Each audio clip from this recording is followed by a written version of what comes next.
തിരുവനന്തപുരം കോർപ്പറേഷനിൽ ഇക്കഴിഞ്ഞ തദ്ദേശ തിരഞ്ഞെടുപ്പിൽ നാളെ വരാൻ പോകുന്ന ഫലം മണിക്കൂറുകൾക്ക് മുമ്പ് നമുക്ക് പറയാൻ കഴിയുന്ന ചില വസ്തുതകൾ പറയുകയാണ് ഇവിടെ.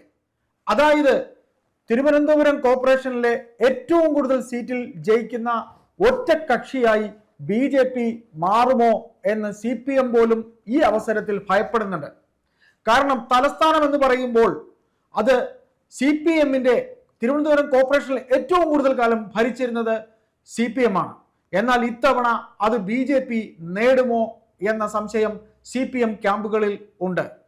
മറിച്ച് K മുരളീധരൻ എന്ന നേതാവ് അവിടെ കോൺഗ്രസിന് വേണ്ടി വർക്കിന് ഇറങ്ങി തിരുവനന്തപുരത്ത് ചുക്കാൻ പിടിച്ചു എന്ന് പറയുമ്പോൾ വരുന്ന നിയമസഭാ തിരഞ്ഞെടുപ്പിൽ അദ്ദേഹം വട്ടിയൂർക്കാവ് മത്സരിക്കാൻ പോകുന്നതിന്റെ ഒരു ട്രയൽ റണ് ആണ് അദ്ദേഹം നടത്തിയത് എന്ന് രാഷ്ട്രീയ നിരീക്ഷകർ പറയുന്നതിൽ തെറ്റില്ല. അദ്ദേഹം പറഞ്ഞ 55 സീറ്റൊന്നും കോൺഗ്രസിന് അവിടെ നേടാൻ കഴിയും എന്ന് സാധാരണ ഒരു രാഷ്ട്രീയ വിദ്യാർത്ഥിക്ക് പോലും ചിന്തിക്കാൻ കഴിയില്ല. ഏതായാലും ഇരു മുന്നണികളുടെയും BJPയുടെയും CPMന്റെയും സ്ഥാനാർത്ഥികളുടെ എണ്ണം നിർണയിക്കുന്നതിൽ നിർണായക പങ്ക് കോൺഗ്രസിന്റെ സീറ്റ് ആയിരിക്കും. കോൺഗ്രസിന് വരുന്ന സീറ്റ് വർധനവിനെ ചൊല്ലി ആയിരിക്കും BJPക്ക് എത്ര സീറ്റ് കിട്ടുമെന്നും CPMന് എത്ര സീറ്റ് കിട്ടുമെന്നും തീരുമാനത്തിൽ എത്തുക. ഏതായാലും BJP ആയിരിക്കും ഏറ്റവും കൂടുതൽ സ്ഥാനാർത്ഥികൾ ജയിക്കുന്ന ഒറ്റക്കക്ഷിയായി തീരാൻ സാധ്യത. CPMന് 35-40 സീറ്റ് മാത്രമേ കിട്ടാൻ സാധ്യതയുള്ളൂ. കാരണം 3 മുന്നണികൾ ഒരുപോലെ വീറും വാശിയോടെ മത്സരിക്കുന്ന നിരവധി വാർഡുകളുണ്ട്, അതായത് കൗൺസിലുകളുണ്ട്. നിരവധി, അതായത് മൂന്ന് പേർ മത്സരിക്കുന്ന, അതായത് CPM, BJP, കോൺഗ്രസ്, ഇവർ 3 പേരും ശക്തരായിരിക്കും.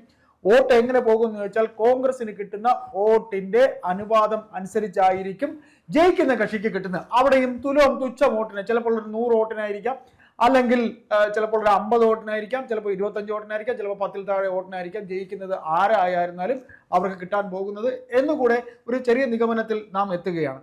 മറ്റൊന്ന്, CPM ജയിക്കുമെന്ന് തുടക്കത്തിൽ പറഞ്ഞിരുന്ന നിരവധി ഇടങ്ങളിൽ CPMന് ഇപ്പോൾ ചെറിയ അങ്കലാപ്പുണ്ട്. അതായത് അത്ര കണ്ട് ചില മണ്ഡലങ്ങളിൽ ഇപ്പോൾ നേതാക്കൾക്ക് അത്ര കണ്ടൊരു ആത്മവിശ്വാസം ഇല്ല.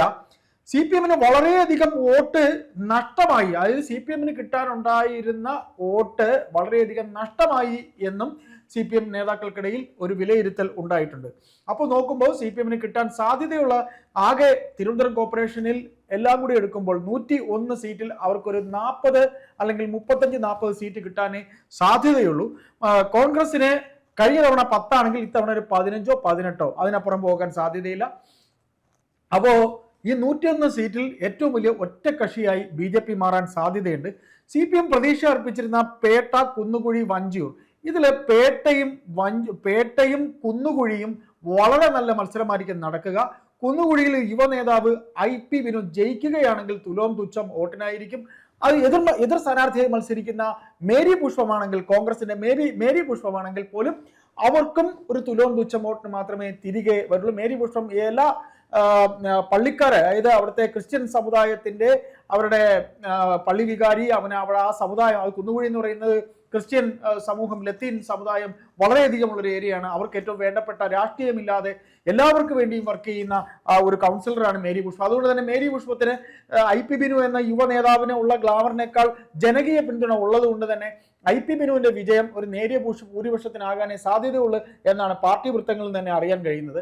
മറ്റൊന്ന്, ഈ മൂന്ന് പേര് BJP, കോൺഗ്രസ്, CPM എന്നിങ്ങനെ പറയുമ്പോഴും റിബലുകളായിട്ടൊക്കെ CPMന്റെ ചരിത്രത്തിൽ ഇന്ന് വരെ CPM അനുഭവമുള്ളവരോ മുൻകാല CPM പ്രവർത്തകരോ അല്ലെങ്കിൽ ഇപ്പോഴും പാർട്ടിയിൽ ഉണ്ടായിരുന്ന പാർട്ടി പുറത്താക്കിയവരോ റിബലുകളായി വന്നിട്ടുണ്ട്. അത് ഈ പറയുന്ന പോലെ ദേശാഭിമാനി പത്രത്തിന്റെ തിരുവനന്തപുരം ബ്യൂറോ ചീഫായി വർക്ക് ചെയ്യുന്ന ശ്രീകണ്ഠൻ എന്ന പത്രപ്രവർത്തകൻ റിബലായി മത്സരിക്കുന്നു, അത് ഉള്ളൂർ മത്സരിക്കുന്നു. അവിടെ ഈ സ്ഥാനാർത്ഥി നിർണയത്തിൽ ജില്ലാ കമ്മിറ്റി അംഗങ്ങൾക്ക് പാളിച്ച പറ്റി. അങ്ങനെയുള്ള നിരവധി, അതായത് CPMന് സീറ്റ് കുറഞ്ഞാൽ എന്തുകൊണ്ട് കുറഞ്ഞു എന്ന ഒരു വിലയിരുത്തൽ പാർട്ടി ജില്ലാ കമ്മിറ്റി ചേരുമ്പോൾ അത് തീർച്ചയായിട്ടും വിലയിരുത്തപ്പെടും.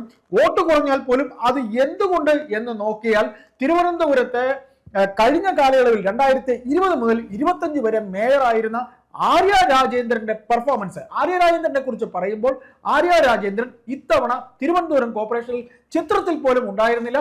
പാർട്ടി നേതാക്കൾ, ജില്ലാ നേതൃത്വം ഇടപെട്ട് അവരെ ഇവിടെ നിന്ന് അവരുടെ ഭർത്താവിന്റെ സ്ഥലമായ കോഴിക്കോടേക്ക് മാറ്റുകയായിരുന്നു. CPM-ന്റെ ചരിത്രത്തിൽ ഇന്ന് വരെ ഒരു മേയറായിരുന്ന ആള് തദ്ദേശ ഇലക്ഷനിൽ ഒരു വാർഡിൽ പോലും പ്രചരണത്തിന് വന്നില്ല എന്നുള്ളത് നമുക്കിവിടെ ഒരു പ്രത്യേകത കൂടെ നമുക്കിവിടെ കാണാൻ കഴിയും.